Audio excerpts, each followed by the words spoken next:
MG university mess మెనూపై అసత్య ప్రచారాలు చేయవద్దని యూనివర్సిటీ హాస్టల్స్ డైరెక్టర్ దోమల రమేష్ కోరారు.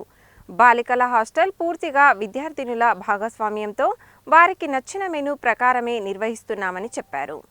ఎంజీ యూనివర్సిటీ కృష్ణవేణి వసతి గృహంలో కారం మరియు అన్నం ఫోటోలు, వీడియోలు తీసి మీడియాతో పాటు ఉన్నతాధికారులకు పంపిన నేపథ్యంలో యూనివర్సిటీ హాస్టల్స్ డైరెక్టర్ డాక్టర్ దోమల Ramesh, deputy director doctor sambar Kalyani నేతృత్వంలో వార్డెన్లు రాజేశ్వరి, జ్యోతిలు వసతి గృహానికి వెళ్లి పరిశీలించారు.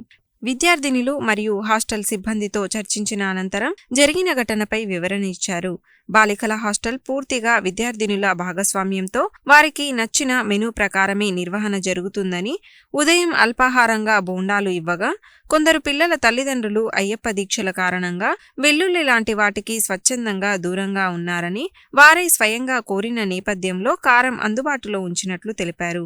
బీటెక్ విద్యార్థులకు పరీక్షలు జరుగుతున్న నేపథ్యంలో వారి కోసం సిద్ధం చేసిన అన్నాన్ని కొందరు విద్యార్థినులు వారి ఇష్ట ప్రకారమే కారంతో తీసుకున్నట్లు తెలిపారు. జరిగిన ఘటనపై విద్యార్థినులు మరియు హాస్టల్ సిబ్బంది లిఖితపూర్వకంగా వివరణ ఇచ్చారని, జరిగిన ఘటనపై సమగ్ర విచారణ జరిపి బాధ్యులపై కఠిన చర్యలు తీసుకోనున్నట్లు పేర్కొన్నారు.